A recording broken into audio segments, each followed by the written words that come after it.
Uh, Good evening, all the participants. This is welcome to the third session of third day. You can say if we will count all the sessions, it's the ninth session. We can say. Welcome our guest of this session, Dr. Sundeep R Muppidi sir. I request our course coordinator, Dr. Vidibhushan Das, to introduce our guest of this session and as well as the topic of this session. Hand it over to Vidu, sir. Thank you. Am I audible? Yes, sir. Yes, absolutely. Good evening, esteemed the speaker and the participants present on the ninth session of third day of faculty development program organized by the School of Mass Communication, KIIT University, Bhubaneswar. It's an honor and privilege to welcome Professor Sundeep R Muppidi, though because we all the student faculties are here from mass communication journalism, we know Professor Muppidi very well, but it's my official responsibility to introduce Professor Muppidi. Professor Muppidi has taught undergraduate and graduate courses in the School of Communication, University of Hartford since last 2 decades. Professor Muppidi is a successful and innovative teacher. He has over 20 plus years of global experience in administration, teaching, researching, filmmaking at different levels like graduation level and post-graduation level at different institutes and universities across US and abroad. His research interests are in international communication and communication for social change and empowerment. He has a doctorate in mass communication from Bowling State, Green State University, and has published 3 co-authored or edited books and over 50 book chapters and referred journal articles, and created numerous media productions and given over 75 plus referred conferences, presentations, and invited talks. Professor Muppidi is an independent filmmaker and scriptwriter. Some of his best past projects include The Inscrutable Americans, a 35 minutes feature film for the international market, and the documentary Seeing the Scientific Light, funded by a grant from NASA, the space agency. He served as the Secretary General of the Asian Media Information and Communication Center, AMIC, popularly known as AMIC, in Singapore. Now it's in Philippines, and is also a consultant for national and international agencies, including UNESCO. At the university, he served as the graduate director of the master's program in communication, the director of School of Communication, and most recently as the associate dean of academic planning and curriculum in the College of Arts and Sciences. He presently serves as the editor-in-chief of the Asia Pacific Media Educator and in numerous journal editorial boards. He also served as the editor-in-chief of the Media Asia Journal and the associate editor of the Asian Journal of Communication, both are the AMIC journals. He is the alumni of many prestigious institutes and universities from India, Osmania University, University of Hyderabad, from US, Harvard, and many others. So we welcome you, sir, and over to you to deliver the 9th lecture of FDP program 2021. Thank you, Dr. Das. Can I share my screen, please? Sure. Can you just a minute, sir? Yeah. So in the meantime, I think this is a good initiative. Thanks for having me, because I've always talked about capacity building among faculty. And so trying to talk to faculty about different things that they can bring to the classroom is something that it still says host disabled screen sharing. Sir, I've made you the co-host. Oh. Can you please retry? I'm still getting the... No, Soptic, sir is not co-host. Try again. Yeah, now I'm the co-host. Yes. Okay, probably some failure on my end. No, that's okay. So, which is where I like the fact that you're talking about exploring self and a new paradigm in education. So I want to I do not believe in a one-way street. I do not believe in just talking. And I was telling the organizers that. So I'll present some of the concepts, but I want this to be a conversation because all of you are faculty, all of you have something to bring to the table.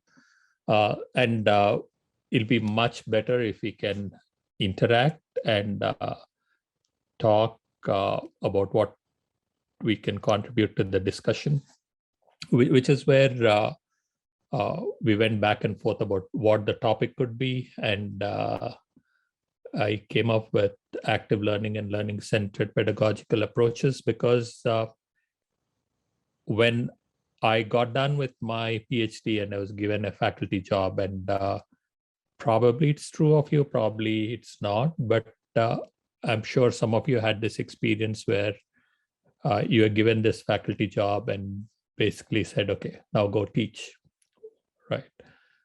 There was no training for pedagogical strategies and pedagogical theory, at least I didn't have that. I had a good advisor, Dr. Melkote, who is a good mentor, who's still a good advisor, and he still guides me on a lot of things. And I'm sure your guides are that. But in terms of the classroom, a lot of our strategies have come through our personal experiences. Every time we teach a class, we say, okay, I wish I'd done it this way. I wish I'd done that way. So my effort here is to just indulge in that conversation about active learning. And so 3 things I'm going to talk about.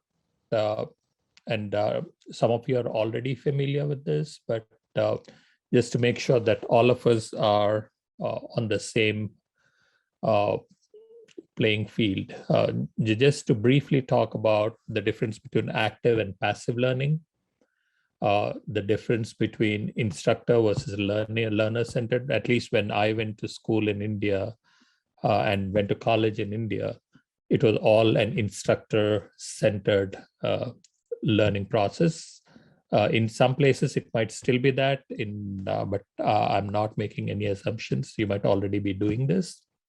And some of the strategies to incorporate into your course content. And the idea is because it's a faculty development workshop, that you can learn from each other and some strategies that you can take back to your classes, to your courses, and help the students.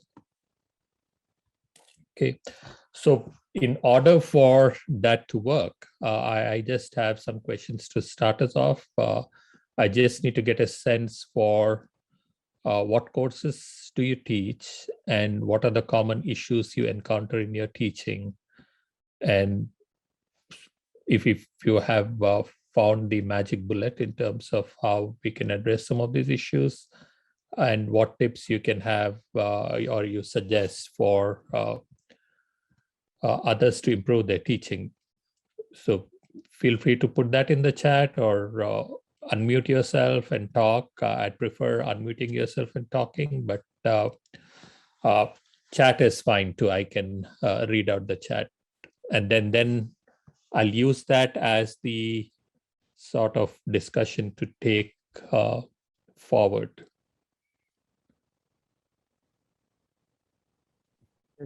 Can you share your last slide? So the yeah, I mean, like I'm looking for what courses do you teach, and like what strategies, what are the issues you face in the classroom while teaching, and in terms of like what is it that you have learned from those experiences, or you can share, or you're looking for that can address your teaching in the classroom. I mean, in general, like it is just to start off this discussion, just to have a conversation.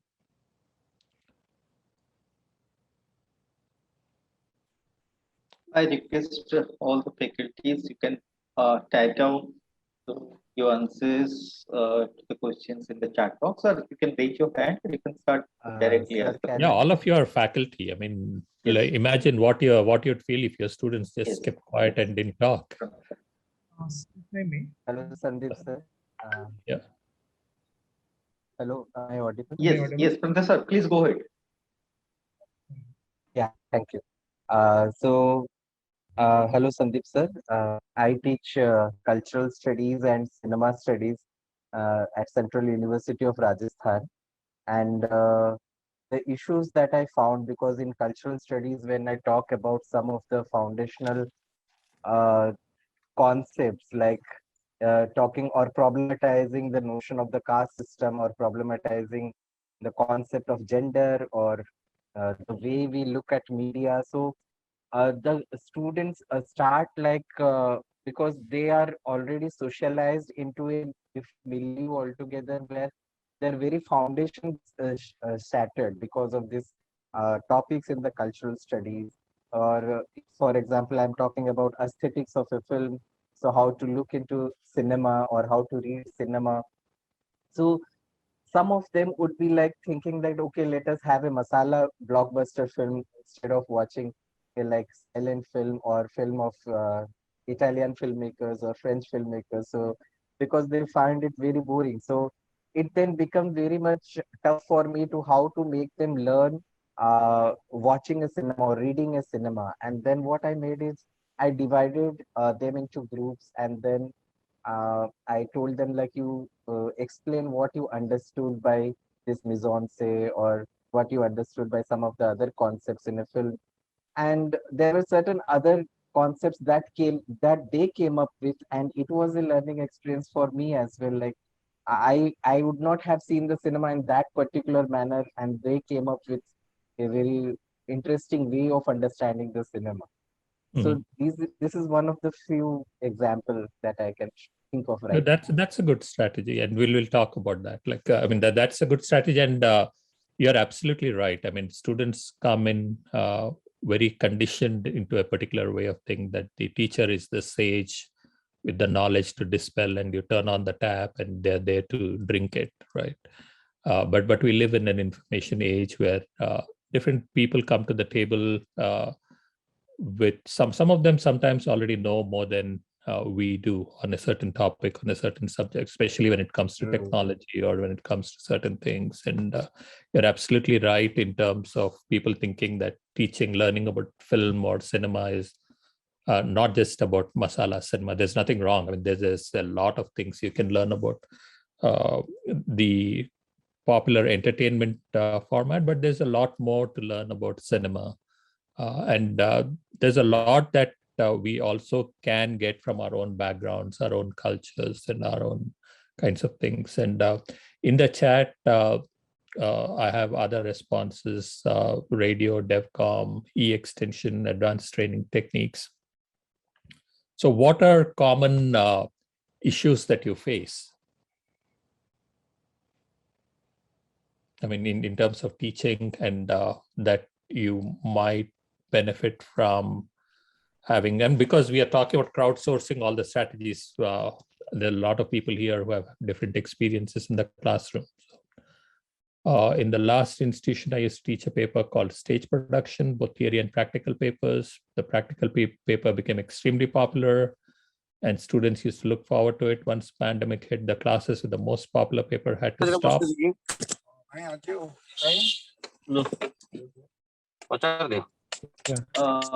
Could you please Can you kindly make it mute? introduce yourselves? I teach radio. Oh, okay. What are the issues you face in radio? Yeah. So in radio, in fact, when I start teaching radio, the most challenging thing is that most of the students don't listen to radio, and as most of the students don't listen to radio, and that's the most challenging part, to teach them radio. And what do? I give the first assignment, and the first assignment is to spend a day with radio, whether it's your taxi radio or mobile phone radio or radio set in your drawing room, whatever the size of radio, that doesn't matter. Content matters, and you have to spend around a day. And day means it's a working day, 8 hours. You have to spend around 8 hours in a day with radio, and submit me your live report. Exactly what did you listen? And that becomes my first assignment. And after that assignment, then students slowly they are connected with radio. And then I give very small assignments. Then I start with a public service announcement kind of Mhm. thing. And I always tell them that go and listen radio. After listening radio, then prepare your script. Not reading the script or any book on radio, rather go and listen the radio and then prepare your script. And many people, those who have not listened radio earlier, they're confused on many formats. Then I give a little bit inputs on formats, and then I ask again go and listen radio. And in that way, I proceed in radio class. And why do they take that class? I mean, like, is it part of the degree program? Like, is it training them to be radio professionals, or is it a required class? Or Yeah, in fact, if we look at the syllabus, mostly the Indian syllabus, there are few major courses everywhere. They are like print, radio, television, uh, or at present new media. So these are the major courses, and starting from you starting from UGC referred course to the university courses. That is one. And second is it's also as a teacher, it's also my interest because I did my PhD in community radio. So out of all the mediums, I work on radio medium. So for that reason, I also teach radio. It's a compulsory course and it's a major course. Uh, and apart from that, I think radio is also reviving in new shape as radio is reviving. So it is also important to listen, produce radio programs, and we should not neglect radio. That's my understanding. Mhm. Yeah, I mean, I agree with that, and I'll come to that in a minute. Like, we will take one more from Debarati Dhar. She raised her hand, Yeah. and then we'll get into talking about this, and we can use other examples later. Good evening, sir. This is Debarati. I teach in an undergrad college. So this semester I'm teaching print journalism. So the basic problem which I face every day, almost every day in the class is I mean, if I ask them what is the headlines today, so none of them actually have the habit of reading newspapers. So I can pretty much relate to what Dr. Vidubhushan Das has mentioned, that they do not know, I mean, they come to the class without listening to radio. So same problem I also face. They do not read newspapers. Nowadays, it has become even more difficult because it's in the online mode. Earlier, in the conventional classrooms, they used to come, carrying a newspaper. So how do I discuss news if they do not understand what are the headlines today, and how do I make them understand the language of news if they do not read it? So this is one paper I'm discussing about. So I think this is the problem is there with almost every subject. So I mean, what I tell them is, if you have to come to my class, come, reading the headlines at least. Otherwise, I cannot make you understand, or I cannot make you rewrite headlines. And if I ask them to kind of, rewrite a story, I mean, without, breaking the essence of the story, I mean, these are some issues that I face. So I actually ask them, come, I mean, read first, and then we can, have a discussion. Otherwise, I can actually define what is news, but what is the point if you do not understand it? They have to get the concepts clear. So this is what I do. I mean, this is what I'm trying to do with the students. And all of them are like, ma'am, yeah, what is news? I mean, none of them actually read newspapers. I mean, now they are developing this habit, but initially that was the problem which I faced at the beginning of the semester. So this is the I experience. mean, I agree with that. I agree. I mean, like, from a faculty perspective, yes. I mean, we wish students are motivated, more capable, and like on top of their game. And why are they coming to class, wasting our time, and not doing their work and all that? And that's one way of looking at it, and a valid way of looking at it. But I also look at it from the student's point of view, which is they signed up for the course, they are taking the time to come, and like so. I mean, it is not a solution that fits everyone. Each class is different, and you have to come up with strategies that make it work. But one of the ways is to sort of meet them halfway and say, look, these are kids that are being inundated with a lot of information. They're desensitized to like 24 hours a day, they're on a smartphone, or they're being bombarded with different kinds of screens. And from our perspective, it's like, okay, look, I want you to learn 1, 2, 3, 4, 5, and then you'll get this degree, you'll get an A grade or whatever. But on the flip side, like if you're looking at their attention spans, if you're looking at, I myself can't sit through some lecture that someone's standing there and talking to me for an hour or 2 hours, and I'll doze off, to be honest, right? So how do we address those kinds of things, which is where we get into like the whole point of learning, right? And I'll come to all the examples. I'll use those examples while we talk about, right? Learning in general is like we come to class because we want them to acquire information. We want them to store this information that will make them communication professionals or media professionals. They need to get the concepts, acquire the facts, acquire the skills, so they can develop this ability to make sense of various parts of information, how to do a radio program, or how to understand the importance of radio, or how do we understand society? Like what are the inequalities in society? How do we problematize caste or gender or race or economics? Like what's the role of the state? Like, and the idea is that it's not just about their learning this and going and parroting it somewhere else. The real learning is about getting that information and being able to reinterpret that and apply it to situations when they go out of that classroom and are called a professional. So like I've been following some interesting discussions from communication faculty in India on Facebook, where they talk about news announcers. And they are now like actively saying, oh, our students wouldn't do this. This is some other students who are becoming these useless news anchors who are not even checking up on facts and doing with. These are not students that we taught. So the whole issue becomes like, who are the teachers who are teaching this kind of students then, right? And you might be well-intentioned. You might be saying, okay, I want you to learn these 10 different things for you to be a great radio professional, for you to be a great critical scholar.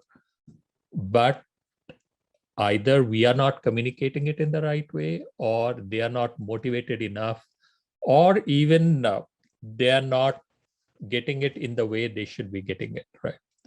So that's where I said, like, it depends on the course, it depends on the topic, it depends on that particular day, the kinds of issues they're facing.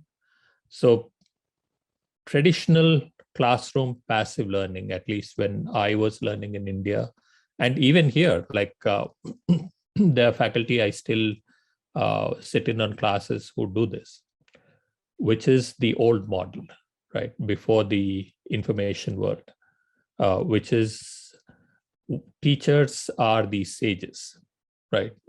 If you have to get knowledge, you have to come to me. I'm the fountain. I turn on the tap in those 3 hours or 2 hours that you're there. Students come to class, sit there, and they are the listeners, observers, writing frantic notes and thinking that by the end of the class, they've learned something. And it's something that gets remembered, whatever, but there's no expectation of prior preparation on the student. At the most, yeah, you read and come.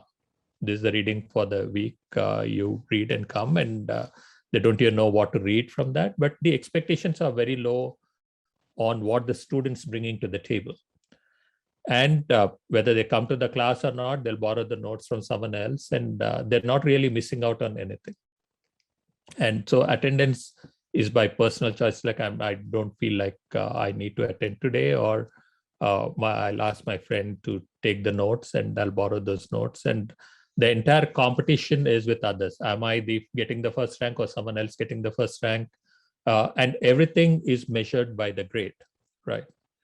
And there was a time and place for that, and everything was open. And all of us have gone through the system. All of us have turned out well. So I'm not putting down the system. I'm saying that in this day and age, there's a better system. And the better system is experiential. It's about getting the student involved and getting them to learn from each other, because as I said, a lot of them are also learning from the day they are born through their iPads, through their iPhones, through their interactions with the internet, television. It may be good information, it may be bad information, but they're learning, they're getting that information, they're being bombarded.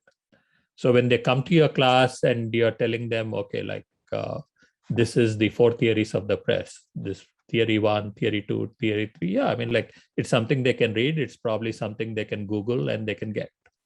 So they need to have a purpose for why they're spending that 1 hour or 2 hours in your class, and why it's important that they feel that they're missing out if they're not there, right? And that is where active learning comes into the class, where we become the facilitators. We become the resource that sort of provides the guidance, but the actual learning happens with their actively interacting with each other. I think it was Aditya or someone who said he's already doing flipping the classroom, right? I mean, and I can't see the chat, so which is where I'm guessing. But what happens with active learning is students are constantly interacting with each other. They're interacting with the problem. They're interacting with an issue. It can be as simple as taking an issue that's happening out, let's say the COVID-19 pandemic, right? The Delta variant that's spreading through India. And you could start with that and say, okay, look, if you were tasked with handling this as a campaign, what would you do, right? Identify 2 or 3 things that are being done now. What is being done that works? What is being done that doesn't work? And if you were the campaign manager, how would you design an ad campaign? What are the problems? What are the things? And yeah, for them to do that, they need to have learned, have read up material. They need to have learned the concepts, but it's all about applying it in class. So you're using the class time to get them involved and interactive. So if it was radio, right, a better way would be to say, okay, let's do a podcast, right?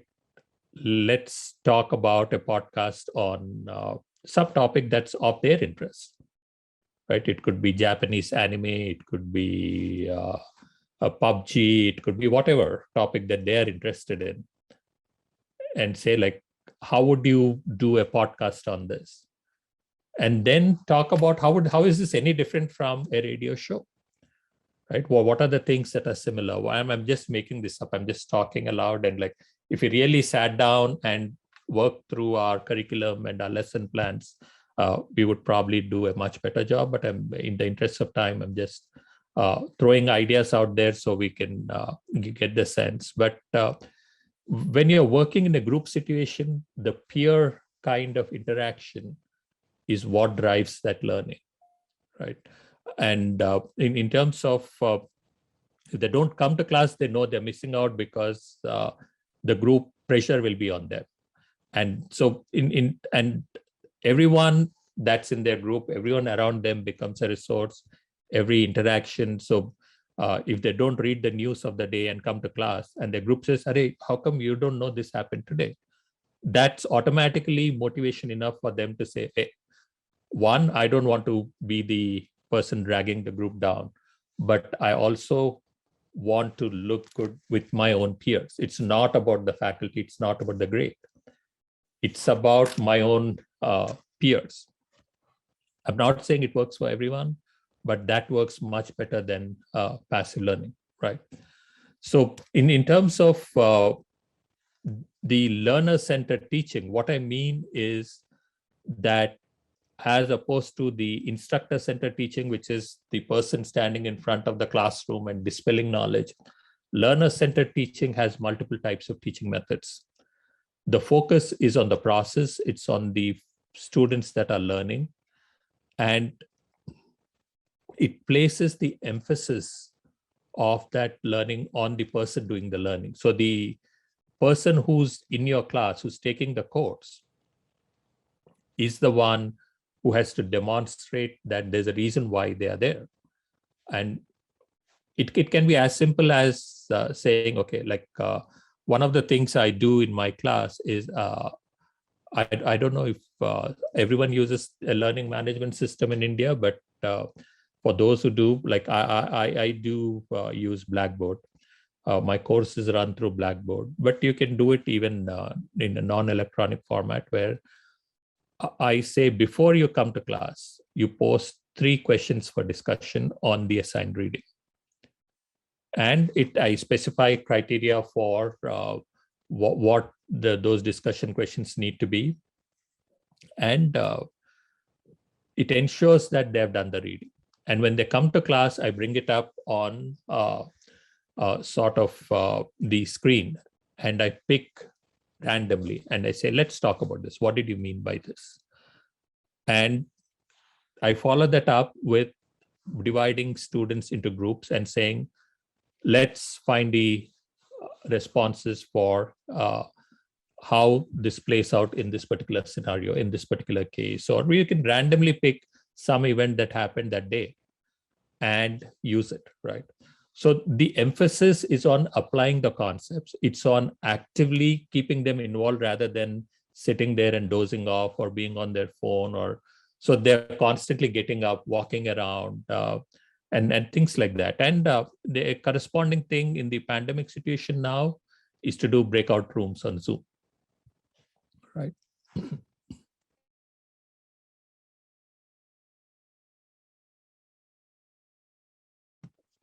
And because it's media and journalism, yeah, I mean, like some of the things that are involved will require like the explicit skill instruction. Like I want them to learn writing. I want them to learn how to hold a camera or how to do some things. So for studio production, for example, like one of the things that I get students to do is to design a magazine program, a morning show, right? So we part of the class is about like, okay, like what's a camera, what's a TV studio, all that kind of thing happens for part of the class. But the other part of the class already starts working on, okay, in this group, I want people to do this, right? Like design a magazine show where for every week, you're going to shoot one part of this. And at the end of the semester, you're going to put it together as a live show with live on tape kinds of programs. That keeps them sort of active and getting up, and like you can intersperse it with concepts, but that's much better than just saying this is showing them slides and saying this is a TV studio, this is where the camera is, this is where this. Instead, get them into the studio and say, look, this is the camera, do this is a 1 minute music. And my faculty, when I was a student, got me to do this, which is what I was excited about. They said, this is a 1 minute piece of music. Now sit and write a script for this and go shoot, right? And I didn't know what was what at that time, but when you're there, you're learning, you're doing, you come back, then you're critique, then the next time you do a better job. But it's about giving you the concepts, but also in the same class, getting you to do hands-on kinds of stuff. So when you get them to choose their topics, or when you get them to do hands-on stuff, when you get them to get involved and engage, it builds a certain responsibility because you're giving them a certain freedom. And it's okay to make mistakes. If it's a big assignment, then I break it down into parts, you scaffold it. All these are terms that are common. All of you would have heard some of this stuff, but they're working in teams. So they're solving a problem, they're running into issues. You're sort of doing a real world kind of thing in the classroom, but keeping them on their toes. So what are some of the common strategies, right? Experiential learning, collaborative learning, high impact practices, flipping the classroom, discussion leaders, scaffolding, backward design. Each of these, like you'll find a lot of literature on the web, but we can talk about some of this if people have questions. But there's a ton of resources online that you can choose what works for you. As I said, these are just broad strategies that you can bring in that incorporate active learning. And we'll get to that in a minute, right? But overall, right, going back to the question about problematizing caste or gender or media or radio, right? You need to look at what I would call backward design and look at what is the whole point of that class. What is it that you want them to get?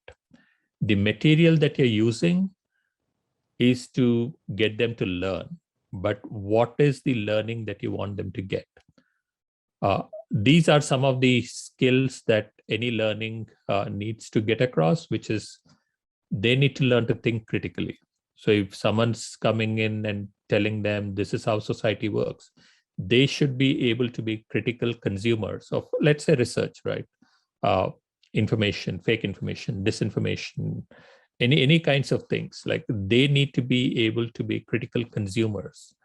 And those are the skills you develop. They should be able to present their viewpoints or their arguments, or they should be able to work in a team in the workplace, intercultural competence, awareness of the differences of the other, right?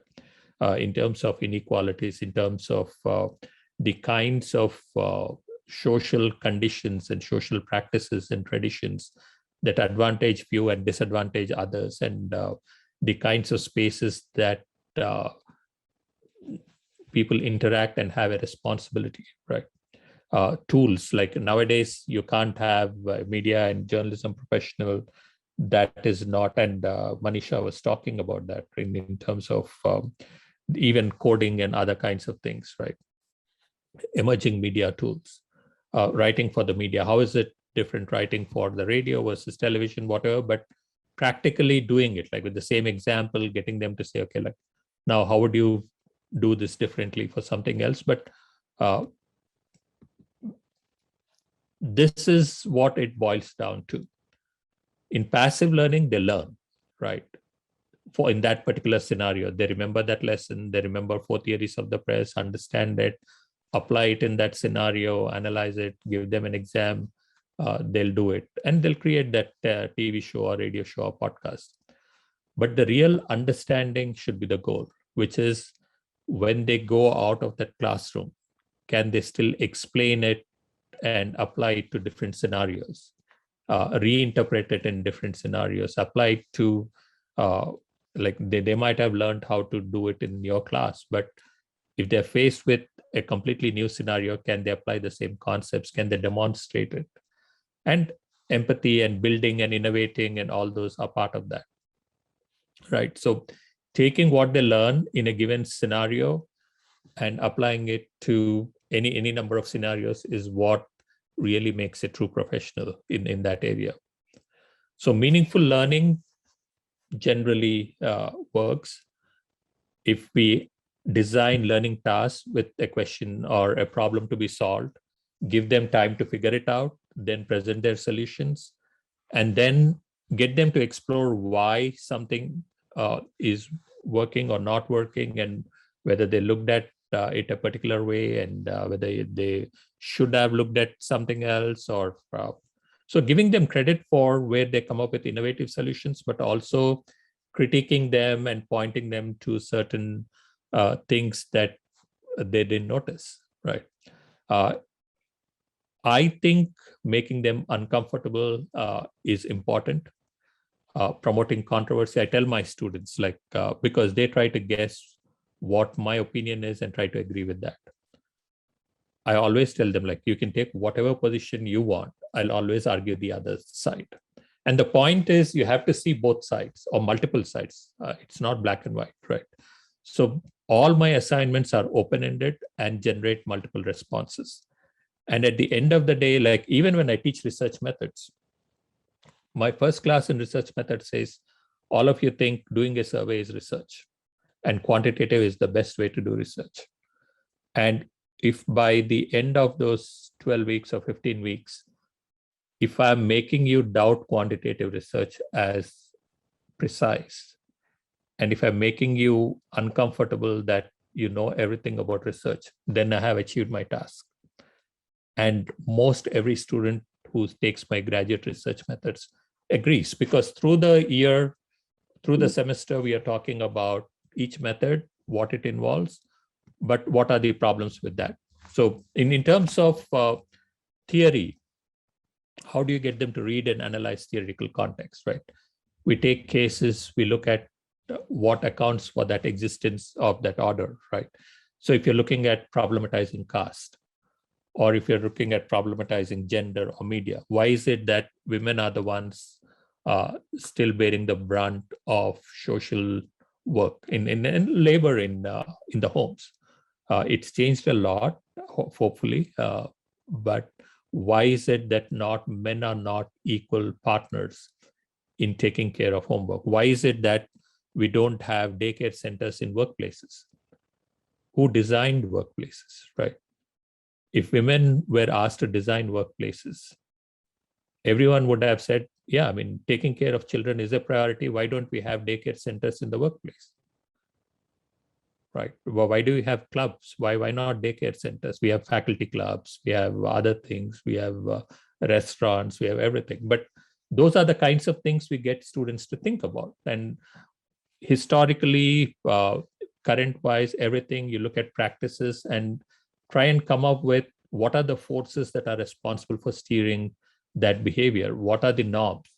And once students are expected to think about these kinds of things, then they also sort of start thinking, like you're sort of questioning them, making them uncomfortable and saying, like, why is it that we expect people or certain people to behave in a certain way, right? And even any kind of, I can think of a number of examples. I'm just worried about talking for a long time. I'd rather listen to you, but I'm just presenting things. So how do you develop some of these things? Based out of that, we come up with formal rules or propositions and say, look, okay, so what can we do, right? If this was a case about designing a workplace, how would we design a better workplace? How would we write a better news format? Or how do we make news better? And why? What are the issues that we are addressing historically or socially or politically, economically? It's important to read what others have written. So what are the central ideas of the core figures from the past, but not just stick to them, right? We need to apply it to how do these ideas and thinkers impact theory in the discipline today. There's no point talking about the 4 theories of the press, like Schramm talked about in the 1960s, because we are in the 2020s. It's important to understand that approach was there, but it's not important to just learn that and not apply it. You need to break it down. You need to say, is it even relevant today? So how do we design those learning tasks, right? So there are any number of things. You can probe facts. You can have an exploratory challenge, right? Within that particular lesson, you can say, like, let me have an exploratory challenge where students probe facts and basic knowledge about something. So you can ask, what research evidence supports the fact that women have to stay at home while men have when are the breadwinners, right? Or you can have a challenge question, right? Examining assumptions and conclusions and interpretations, or relational. Ask for comparison of themes or ideas or issues. Why do we like a particular society better than another society? Why do we think studying in America is better than studying in, let's say, Timbuktu, right? Or diagnostic, right? What are the motives or causes for people not taking vaccines? And it is not to put the blame on someone, it's to understand and say, where are people coming at it from? What are the reasons that they have? And how do we, then you can get into taking an action about what does this mean? How do we address this particular belief or whatever, right? You can look at cause and effects. You can look at expanding the discussion into, like, so, okay, we understand this. Now, what are the other scenarios in which this can work, right? Create hypothetical situations, which is like, what if something was something else, right? What if we didn't have radio and television at all in society? And I come from a world when we didn't have television till I came to high school, right? So I've seen black and white, color, everything, internet, and all that kind of thing. So I can compare it, but this generation cannot. They were born in a world where it was already digital. So I can go on and on about different kinds of learning tasks, interpretation, application, problem, but again, we talked about discussion boards, role playing, student agency, problem posting. Students get into groups. Each of them first thinks on their own, then they pair with someone else, then they talk about, come up with one common solution, then they present it to the class, or you can break the assignment into multiple parts, give it to different groups, then they work together. You can have all kinds of things, right? This is something that I'm involved with, a project called Planes of Learning, and it's planesoflearning.net. But we have what is called the LEAD curriculum. That curricula need to be learner-centered, experiential, applied, and decentered, right? So especially the decentered part is important in the media context in India, because it is about not just aping what Western scholars are giving you. It's about identifying the non-dominant narratives, not just West versus East, but also within the country, right? Within our society, what are the non-dominant narratives that we need to talk about? I do have an example that an assignment that I like, that I'll show you, and then I'll stop and we can talk. But for one of my classes that I use flipping, for those who are not aware, flipping is a concept where the lecture happens outside of class. You record the lecture, students listen to the lecture outside of class, you come to class, and then you sort of do active learning inside the class. So this was my paper for the class. It was scaffolded, it was broken up into multiple stages. So I wanted students to go out of the campus and interview someone 70 years or older. And these are 20, 22-year-olds, right? About how the media was in that person's life when they were their age, 20, 22 years, right? And how was media consumption? What was the behavior? And before they go and do that, we already talk about the socio-political economic factors that influence media, and media ratings, all that kind of media behaviors kinds of things.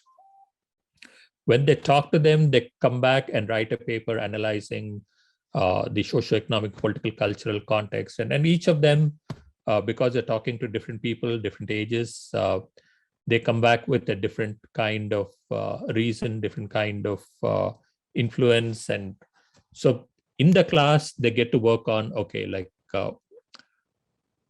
by the time they get to be that age, that person's age, what do you think will change? And why will media change? How will it change? What are the factors that will lead to that? And they're not just talking in thin air. They have to demonstrate in some way that, like, because people who are born as of today are predicted to live over 100, 120 years now, if you're not aware. So how would that influence media by that time, right?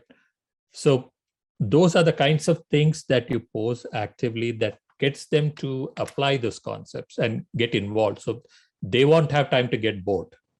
They won't have time to sit back and say, okay, like someone's texted me or whatever. And because they are constantly on their feet, you're just facilitating that discussion. And that has worked very, very well because they're engaged. And whether they realize it or not, it becomes like very, very exciting and interesting for them. So let me stop there, and then I don't know how much time we have left. I promised to speak for only 15 minutes. I'm sure it's much, much more than that. But if it sparks any kinds of interest, strategy, any kinds of questions, feel free to share. It's a conversation. It's supposed to be a conversation.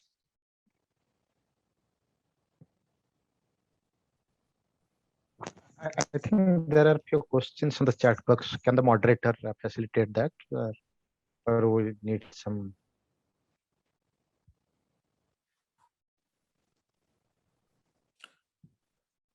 Many institutions have started courses like mobile journalism. What do you think about such courses? It doesn't matter what I think, to be honest, right? I mean, ultimately, it's about what is the purpose? Is there an audience that needs those? Because there are all kinds of, as I said, like you have so much information around. Take any topic, whether it's even factual or not, you'll have hundreds of thousands of websites promoting every possible lie you can think of. So which is where it's important to go back to what is it that you want to develop. Like Manisha was talking about digital literacy. Right? Media literacy and digital literacy are one of the core skills that every citizen needs to have. If only to prevent you from being sucked up into those echo chambers that she was talking about. Right? Nowadays, all of you hear about WhatsApp universities, right? People believe what they want to believe just because someone forwarded it and it fits into their line of thinking. No one stops to think, like, is it true, or is it really something that I even need to forward? There's so many times when I write back and say, this is not true, why are you forwarding this? Oh, I didn't check, I just forwarded it. Now, that shows a lack of responsibility in media consumption and media behavior, right? And those are the kinds of things that we need: a critical skill, a critical consciousness. And we need to be critical consumers, because that is what separates the wheat from the chaff. Can we say most of the subjects, journalism and mass communication, the learning outcomes help the students to create if you pursue it from the Bloom's taxonomy? Again, Bloom's taxonomy, there's a lot of action words. And as I said, each of you comes to your class, brings a lot of rich experience, a lot of good background. Now, your challenge is, how do you get your students excited about that? How do you get your students to see it as important as you think it is, right? They don't see radio as important because they haven't yet opened that door to get that glimpse of why this is so exciting, right? I mean, if you get them to go watch Doordarshan News from the 1980s, people used to complain. I've written a number of papers about Doordarshan saying, oh, like it needs autonomy, it needs this, it needs that. But frankly, after looking at all the media now, I think Doordarshan was doing a fabulous job, right? In terms of fact checking, in terms of presenting news, in terms of not sensationalizing things. Now, like, breaking news has broken down the concept, right? But the kind of entertainment it's become, news has become entertainment, popular culture has become news. And we need to bring it back, because that's our responsibility as professionals. But it can only come back if we develop really good media professionals with the critical thinking skills, with the right kind of knowledge base, and saying, yeah, I mean, like owners would really love their ratings, but ratings doesn't mean that if there's a bomb blast, you say there are 10 bomb blasts, right? You need to stick to the facts. But I have seen news media that have said, oh, there's one more bomb here that police diffused, and there's nothing. But people migrate there. They want them to migrate there thinking, oh, we have the news that no one else has. I'm just giving an example. But those are the kinds of things that can be developed if we develop those basic skills. In liberal arts, in media and communication, an average graduate moves about 7 to 8 jobs before they settle down in a career. So what they need are the skills that can transfer over to whatever job they do. And those are the skills that we need to develop. Sir, am I audible? Yeah. Sorry. Sir, I have a question. Rather, I seek your suggestion about something. Is that I teach mainly understanding documentary films and television production of the sort. So one thing I've noticed in the undergrad level specifically in students is that while they are good with words, they somehow lack probably the ability to visualize certain elements, be it a critical analysis of a topic or maybe a word. So what I started doing from my end is that I started giving them, for example, certain emotions, or rather ask them to choose an emotion and then try to visualize that emotion in any form what they like, or maybe give them certain poetries and ask them to visualize that particular poetry, or ask them to write things down on the board in the form of a mind map. That's So an trying excellent to example. so trying to build that exercise of visualizing problems so that the solution can also be visualized right in front of their eyes. So that's my effort that I take. But like somehow I feel though, however, like the students do, I feel them involved, but I somehow feel that the goal that I set, the target that I set, that let's say after at the end of 2 years or 3 years, the quality that I expect, that is somehow, let's say, not reached. So I kind of introspect into myself and wonder that is there something that I might do better in order to probably make them visualize in a way that is going to probably serve them better in the industry. So I seek some suggestion from you about See, this. I mean, one, people are not going to be perfect, right? Everyone's not going to turn out to be like at the top of their game by the time they're done with one course, right? But it's a process. It's a process where you are starting them on that journey, on that road, right? And it has to be a collective effort. It has to be something that, and even if it's just your course, they're still better off with what they're learning with that one thing than they wouldn't otherwise, right? The ability to visualize. Because we all come into life through school where we are conditioned to think a particular way. And then we have to unlearn. Like if you talk to a lot of good journalists that hire your students, some of the good journalists tell you, I don't know what you're teaching them, but once they come here, we have to put them through an unlearning kind of thing. Right. I just last week, I had a conversation with the editor of one of these newspapers in Hyderabad. And they're starting a new journalism school in Hyderabad. And they were looking at teaching everything. That's the reason I came up with the 4 theories of the press, because they were talking about we need to teach them the 4 theories of the press. We need to do this, we need to do that. And he's like, we don't need that. We need someone who can come and work as a journalist, who knows how to mine leads, who knows how to write a good story, who knows how to sort of critique something without really towing the official line. Like when they get a press release from a PR agency, don't just publish it like that, right? I mean, do news, don't just be a stenographer. Those are the kinds of skills that you need to build in terms of active learning. So when you're getting your students to visualize and giving them and saying, look, I want you to come up with a scene where I'm giving you like, I give this to my students in my multimedia classes where I say, when I get them to do 1-minute videos or story videos, I give them prompts. I say, someone finds a hidden treasure, but finding a treasure is not necessarily good. Right now, visualize that, write a script, and design a multimedia video. So they come up with fascinating kinds of things that I cannot even predict.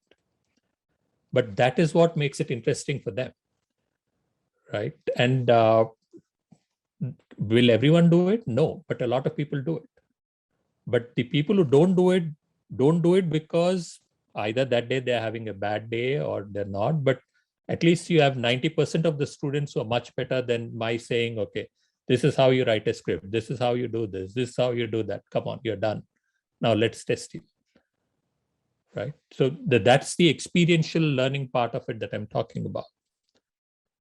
One of the things that I really had in terms of unintended benefits out of that assignment, the Media and Society assignment, was every student came back and said, and most of them went and talked to their grandparents, who they hadn't talked to, they hadn't had a conversation for in their last 20 years. So they came back and said, oh, I didn't know my grandfather proposed to my grandmother in a movie theater. I didn't know my grandmother was the first L'Oreal model. And thank you for this. Thank you for getting me know all this about my grandmother or grandfather. So there are all these other kinds of things that make it much more than just learning that concept. They're never going to forget that in their life when you relate it to their kinds of interests. So yeah, to answer your question, it's about small steps that move them forward, but it's also about everyone around you who's part of that, getting onto that bandwagon, getting them to do it, and giving them the tools and the skills that they can apply and improve as they go forward in life. Sir, one small continuation to that question.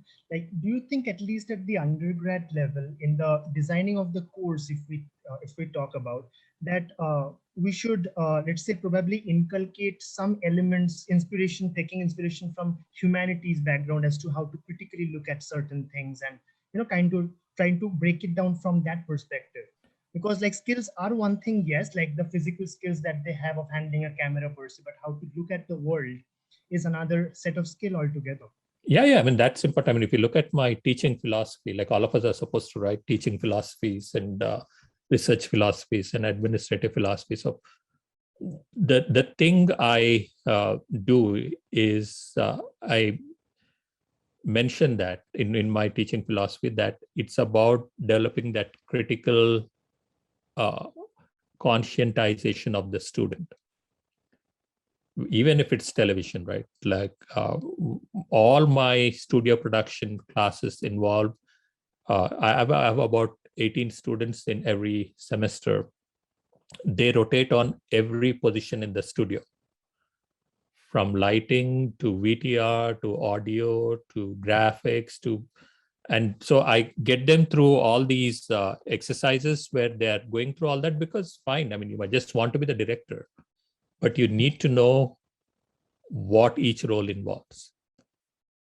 And you're being graded on that because tomorrow, if you're the director or if you're even the producer or story writer or whatever, you need to know the limitations of what that involves. Your camera person can come and tell you, no, sir, I can't do that. You should be able to know whether he's bluffing you because he's lazy or, I mean, so all those things are consciously you are building in. But as I said, you can't teach everything and anything in one course. So you need to decide what are the top 3 I want to get from these students.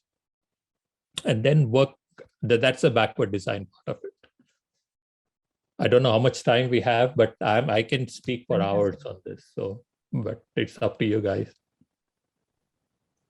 No, sir. Actually, it's really nice to listen. You simplified the complex process of teaching into in a very in a very simple manner kind of thing. We can divide the complex process into different parts, and hopefully all the teachers and faculties present and participating in this program will be benefited out of this, irrespective of the subject they are teaching, the domain, the specialization domain they have.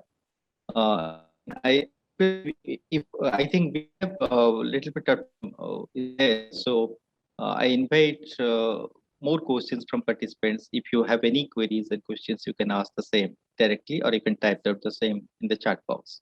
I think Bidu sir is saying something. Sir, I want to ask a question. Please, ma'am, go ahead. Sir, my question is similar to Soptic, but the course that I teach is writing for media. So what I do is that I show them the genres, like most of the students are now not reading print. They are not into print, and print is basically what I am teaching. So most of them are not reading the newspapers. So to make them realize the difference between a column and a feature and an article, I show them the examples. I want I also do the flipped classroom thing. Like I ask them to go and read and come back. But after so much of an effort, I feel at the end of the day, they are not able to actually grasp. I mean, somewhere I am not satisfied by where they should be at the end of my course.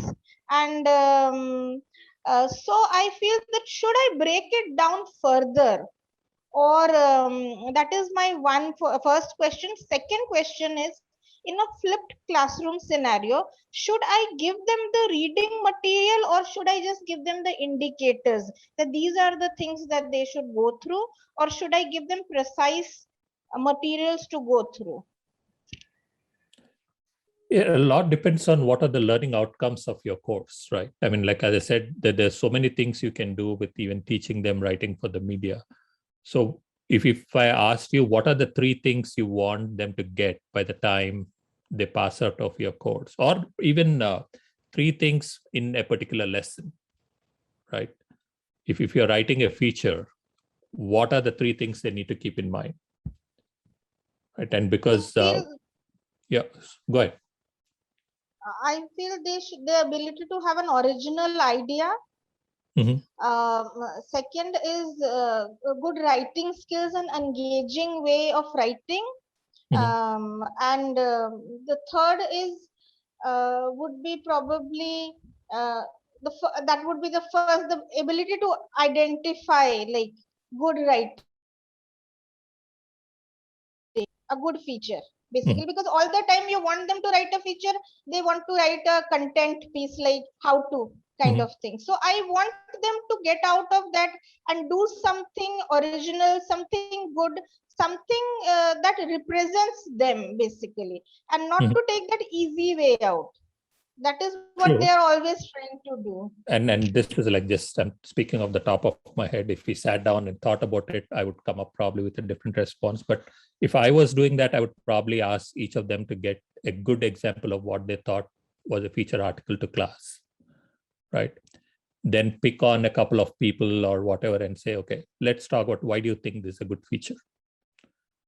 And then get other students to comment on, do they agree with it? Do they don't agree with it? And if they agree, if they don't agree, what are the reasons? But also what can make that better, right? And just to talk about the different kinds of things. I mean, just to get them involved. Okay, look, this got a great introduction, and they don't go all over the place. They talk about this particular story, right? They have a good narrative style.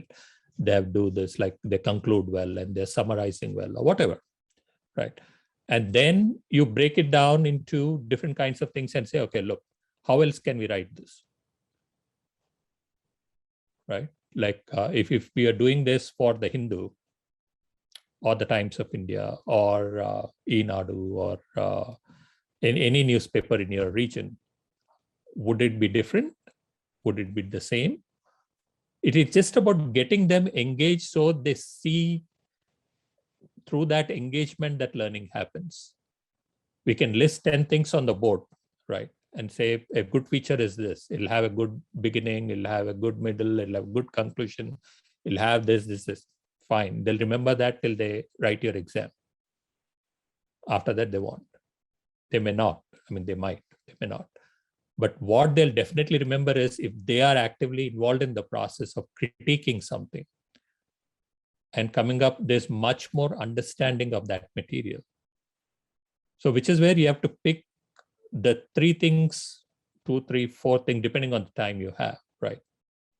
And getting that across. You can't get them to learn everything that is there to learn about that in the amount of time that you have. And to be realistic, yes, there's only, you have to be realistic about the capability of the student too. So you can't teach them if they don't know how to even write basic grammar. It can't become an English grammar class. You can highlight some of the things and say, look, I think you need to work on your writing. These are the issues. But there's only so much time you can spend on that student when there are 20 other students in class. So it's about being rational and realistic, but also about getting them involved and engaged and prioritizing what is it that you want them to get.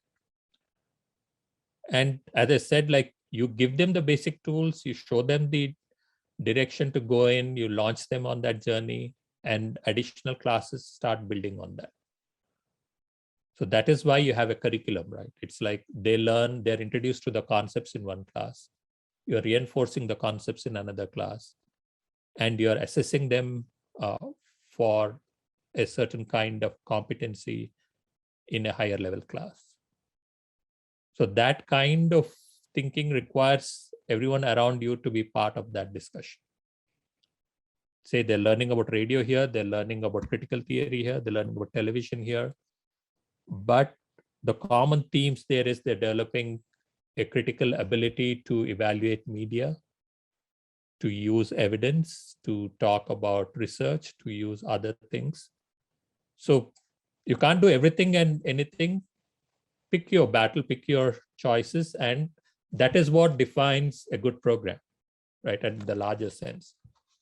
Why is one particular institution better than the other? Because students who go there get, if we are teaching them print journalism, you're churning out good print journalists because they get all these things. They are getting the editorial skills, the writing skills, the management skills, and other kinds of skills, because the curriculum is designed that way.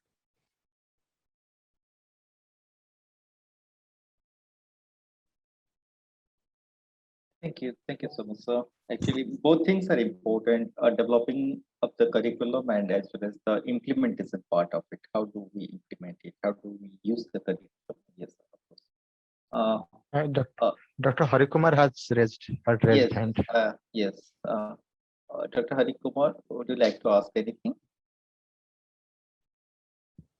Thank you so much. So it was a very, Yes, interesting talk. I wanted to make this observation. No, it was very useful and fruitful session. Thank you so much. You're welcome. Thank you. So with this, we will come to an end of this session. I think, Bidu sir, we have time. Yeah, Yes, sir. So I'd can like to now conclude the session. So sir has already spent more than 1.5 Yes, I would like to request my colleague friend, Mr. Sopti Garai, to give the vote of thanks. Thank you, Anurag sir. A graceful and warm evening to one and all present here. It's my privilege to propose a vote of thanks on the third session of day 3 of Faculty Development Program organized by the KIIT School of Mass Communication. COVID-19 has taken the world by storm, and we academicians find ourselves in a critically important situation with the responsibility of future generations on our shoulders. Today's session on a conversation with active learning and learner-centered pedagogical approaches to media and journalism education, presented by Dr. Sundeep R Muppidi, Provost for Strategic Initiatives and Professor of Communication, College of Arts and Sciences, University of Hartford, USA, has thrown valuable light on different effective teaching strategies that help students feel involved and develop a better grounding in the subject. It was an introspecting journey for all of us present here, I'm sure.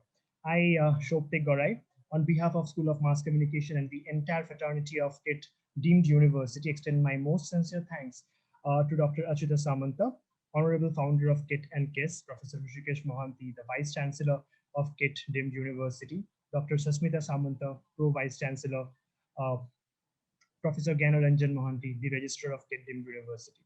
On my behalf, I extend a very hearty vote of thanks to Professor Himanshu Shekhar Khatwa, the CEO of the 3 schools, Film, Fashion, and Mass Communication at KIIT University. I thank all the participants for gracing this event and sharing with us your questions on the relevant theme. I thank Dr. Anurag Sahu, Assistant Professor at School of Mass Communication, for moderating this session. Last but not the least, I extend my hearty thanks to Dr. Vidibhushan Das, the course coordinator at School of Mass Communication, for your guidance, sir. With that, I conclude my vote of thanks. Thank you very much.